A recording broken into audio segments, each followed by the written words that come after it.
श्रीनृसिंहकवचम्। नृसिंहकवचं वक्ष्ये प्रह्लादेनोदितं पुरा। सर्वरक्षाकरं पुण्यं सर्वोपद्रवनाशनं सर्वसम्पत्करं चैव स्वर्गमोक्षप्रदायकं। ध्यात्वा नृसिंहं देवेशं हेमसिंहासनस्थितं। विवृतास्यं त्रिनयनं शरदिन्दुसमप्रभं। लक्ष्म्यालिङ्गितवामाङ्गं विभूतिभिरुपाश्रितं। चतुर्भुजं कोमलाङ्गं स्वर्णकुण्डलशोभितं। सरोजशोभितोरस्कं रत्नकेयूरमुद्रितं। तप्तकाञ्चनसङ्काशं पीतनिर्मलवाससम्। इन्द्रादिसुरमौलिस्तस्फुरन्माणिक्यदीप्तिभिः। विराजितपदद्वन्द्वं शङ्खचक्रादिहेतिभिः। गरुत्मता सविनयं स्तूयमानं मुदान्वितं। स्वहृत्कमलसंवासं कृत्वा तु कवचं पठेत्। नृसिंहो मे शिरः पातु लोकरक्षात्मसम्भवः। सर्वगोपीस्तम्भवासः फालं मे रक्षतु ध्वनिं। नृसिंहो मे दृशौ पातु सोमसूर्याग्निलोचनः। स्मृतिं मे पातु नृहरिर्मुनिवर्यस्तुतिप्रियः। नासां मे सिंहनासस्तु मुखं लक्ष्मीमुखप्रियः। सर्वविद्याधिपः पातु नृसिंहो रसनां मम। वक्त्रं पात्विन्दुवदनः सदा प्रह्लादवन्दितः। नृसिंह पातु मे कण्ठं स्कन्धौ भूभरणान्तकृत्। दिव्यास्त्रशोभितभुजो नृसिंह पातु मे भुजौ। करौ मे देववरदो नृसिंह पातु सर्वतः। हृदयं योगिसाध्यच्च निवासं पातु मे हरिः। मध्यं पातु हिरण्याक्ष वक्षकुक्षिविदारणः। नाभिं मे पातु नृहरिः स्वनाभिब्रह्मसंस्तुतः।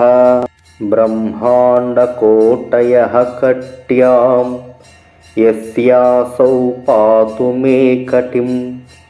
गुह्यं मे पातु गुह्यानां मन्त्राणां गुह्यरूपदृक्। ऊरू मनोभवः पातु जानोनिनररूपदृक्। जङ्घे पातु धराभारहर्ता योऽसौ नृकेसरी। सुरराज्यप्रदः पातु पादौ मे नृहरीश्वरः। सहस्रशीर्षा पुरुषः पातु मे सर्वशिस्तनुं। महोग्रपूर्वतः पातु महावीराग्रजोऽग्नितः। महाविष्णुर्दक्षिणे तु महाज्वालस्तु नैऋतौ। पश्चिमे पातु सर्वेषु दिशि मे सर्वतोमुखः। नृसिंह पातु वायुव्यां सौम्यां भूषणविग्रहः। ईशान्यां पातु भद्रो मे सर्वमङ्गलदायकः। संसारभयदः पातु मृत्योर्मृत्युर्नृकेसरी। इदं नृसिंहकवचं प्रह्लादमुखमण्डितं भक्तिमान्यः पठेन्नित्यं सर्वपापैः प्रमुच्यते। पुत्रवान् धनवान् लोके दीर्घायुरुपजायते। यं यं कामयते कामं तं तं प्राप्नोत्यसंशयम्। सर्वत्र जयमाप्नोति सर्वत्र विजयी भवेत्। भूम्यन्तरिक्षदिव्यानां ग्रहाणां विनिवारणं। वृश्चिकोरगसम्भूत विशापहरणं परं। ब्रह्मराक्षसयक्षाणां दूरोत्सारणकारणं। भूर्भुवः तालपत्रेव कवचं लिखितं शुभं। करमूले धृतं येन सिद्ध्येयुः कर्मसिद्धयः। देवासुरमनुष्येषु स्वं स्वमेव जयं लभेत्। एकसन्ध्यं त्रिसन्ध्यं वा यः पठेत् नियतो नरः। सर्वमङ्गलमाङ्गल्यं भुक्तिं मुक्तिं च विन्दति।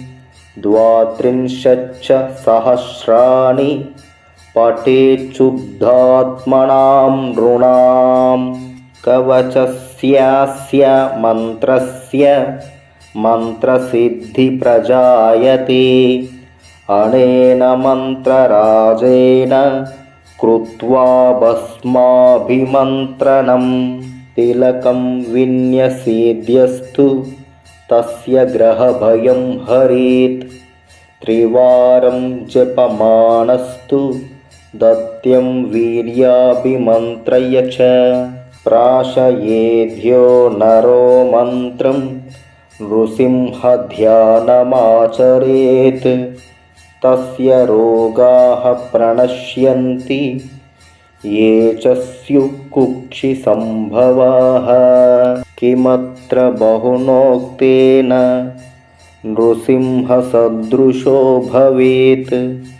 मनसा चिन्तितं यत्तु स तच्चाप्नोत्यसंशयम्।